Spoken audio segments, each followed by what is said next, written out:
Bwana, kufuatia kwa jambo ambalo linaendelea katika mahusiano ya Zuchu na Diamond, hii hapa ni couple ambayo ni moja kati ya couple ambazo watu wengi sana wameona kama vile ni couple za mfano hapa Tanzania. Hii ni couple ya Aika na Nareel. Nadhani unafahamu kabisa kwamba hawa hawajaoana lakini wanaishi pamoja kwa muda mrefu na tayari wana familia, wana mtoto. Lakini pia hatujawahi kuona wakiwa wameachana, wakitengana, wakigombana au kukiwa na drama zozote ambazo zinaendelea mitandaoni, jambo ambalo limepelekea watu wengi sana kuvutiwa na couple hii. Sasa basi, hii imekuwa ni kama vile couple ya mfano. Watoto wa mjini wanasemaga couple goals. Watu wengi sana au wadada wengi ambao wako katika mahusiano wanatamani kweli na wenyewe nao pia wangepata mwanaume au wangekuwa katika mahusiano ya namna hiyo ambayo yanaonekana yako very strong kati yao. Yaani kati ya Aika na Nareel. Wanafanya kazi pamoja, wana enjoy life. Bwana wana ball, wanaonekana kwamba hawana mambwembwe, hawana shida, hawana dhiki. Bwana vitu kama hivyo yani. Bwana na kila mmoja anaonekana kwamba ni mwaminifu kwa mwenzie.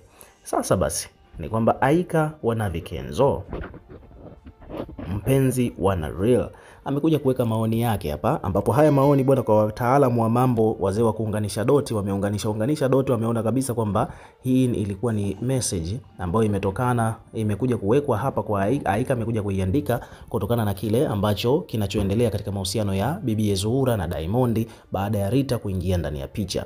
So Aika ameandika kwamba warembo, huenda mnapoteza miaka mingi ya kufurahia na kujenga uhusiano kwa sababu ya matarajio yenu makubwa na ndoto zenu kuhusiana na mwanaume.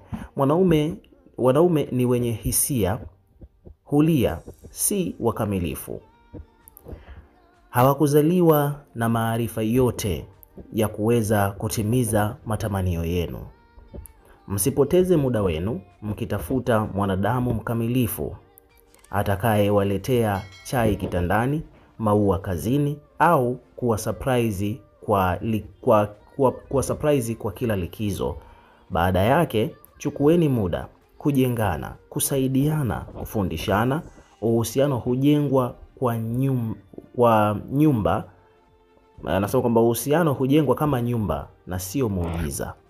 Huyo ni Aika Wanavi Kenzo ameweka ujumbe huo. Kwa hiyo kwamba wanawake bwana, wasianze kutafuta mwanaume ambaye ni perfect kwa yale ambao wao wanadhania au wanayotamani kuwa, au wanatamani mwanaume wake awe hivyo. Inatakiwa uchukue mwanaume yoyote yule ambaye umempenda japokuwa na mapungufu yake, basi uende naye taratibu, umrekebishe, mjengane kama nyumba, na sio kwamba utapata tu mwanaume wa miujiza ambaye anafanya kila kitu ambacho wewe unachotaka. Ukiwa kama mdau, unazungumziaje swala hili ambalo amelizungumza hapo Aika? Weka maoni yako katika comment section, tutakuwa tukisoma na kureplay kila comment, na pia subscribe kwa ajili ya kupata update zaidi.